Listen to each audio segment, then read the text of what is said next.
Hey there, folks. Tonight we're diving into the wild world of warfare, but with a twist. Forget your fancy fighter jets and million-dollar missiles. We're talking about drones. But not just any drones, drones made of cardboard. Yes, you heard that right, cardboard. Ukraine, in a move that would make even a broke college student proud, has been using these DIY drones against the Russian military, and surprisingly, it's kind of a genius strategy. See, war is expensive, and sometimes you got to get creative when you're fighting for your survival. These cardboard wonders, affectionately nicknamed cardboard killers, probably, are cheap, easy to make, and surprisingly effective. They're like the IKEA furniture of military hardware, affordable, disposable, and surprisingly difficult to assemble under pressure. The point is, these drones are a game changer, not because they're technologically superior, they're literally held together by hope and glue, but because they represent a fundamental shift in how wars might be fought in the future. More on that later. For now, just know that cardboard, the unsung hero of moving day, might just be the future of warfare. Who knew, right? Now, before you go thinking Ukraine is just being cheap, understand this, they're kind of in a bind. Remember those fancy fighter jets and million-dollar missiles we talked about? Yeah, Russia has a lot of those. Ukraine, not so much. War is expensive, and unfortunately there's no student loan forgiveness program for tanks and artillery, so Ukraine had to get creative. They needed a way to level the playing field, and they needed to do it on a shoestring budget. Think of it like this. Imagine you're in a food fight, but your opponent brought a whole arsenal of perfectly ripe tomatoes, and all you got is a bag of potatoes. You're not winning any beauty contests with those spuds, but you can bet they'll leave a mark. That's essentially what Ukraine is doing with these cardboard drones. They're not pretty, but they're effective, and in a war of attrition, sometimes it's the side with the most potatoes, cardboard, that wins. So, how do these cardboard warriors actually work? Well, they're basically flying cardboard boxes packed with explosives and a whole lot of ingenuity. They're small, stealthy, and surprisingly accurate, especially considering they're essentially guided by Google Maps and a prayer.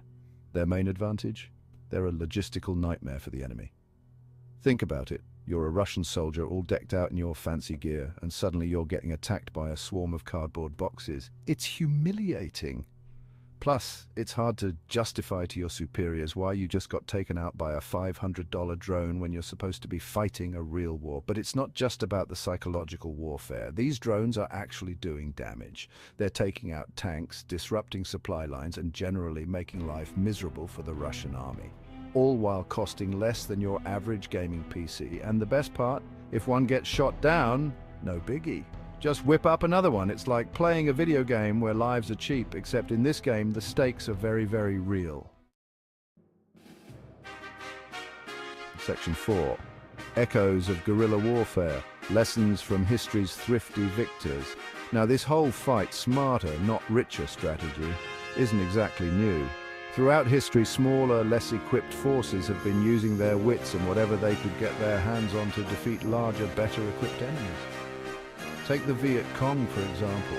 They fought a guerrilla war against the US military using booby traps, tunnels, and sheer determination to level the playing field. They didn't have fancy helicopters or napalm, but they knew their terrain and used it to their advantage. Or how about the Mujahideen in Afghanistan? They fought off the Soviet Union with weapons supplied by, ironically, the United States. Again, it wasn't about having the most expensive toys, it was about using what they had effectively. Ukraine's cardboard drones are just the latest example of this age-old tactic. Finding creative, low-cost solutions to overcome overwhelming odds, and it's a strategy that seems to be working. Section 5. The future of war is frugal. Why Ukraine's drones matter to everyone. So, what does this all mean for the future of warfare? Well, it's too early to say for sure, but Ukraine's cardboard army is sending a clear message. The future of war might be fought on a budget. As technology becomes more accessible and cheaper, the ability to wage war will no longer be limited to nation-states with deep pockets. This could be a good thing, empowering smaller nations to defend themselves against larger aggressors. Or it could be a terrifying new era of conflict where anyone with a 3D printer and a grudge can become a threat. One thing's for sure, Ukraine's cardboard drone revolution is a wake-up call. It's a reminder that innovation and ingenuity can be just as powerful as brute force, and sometimes the cheapest weapon can be the most effective. So, the next time you're breaking down a cardboard box, take a moment to appreciate its hidden potential. It might just be the future of warfare, or at the very least, a really good way to prank your roommate.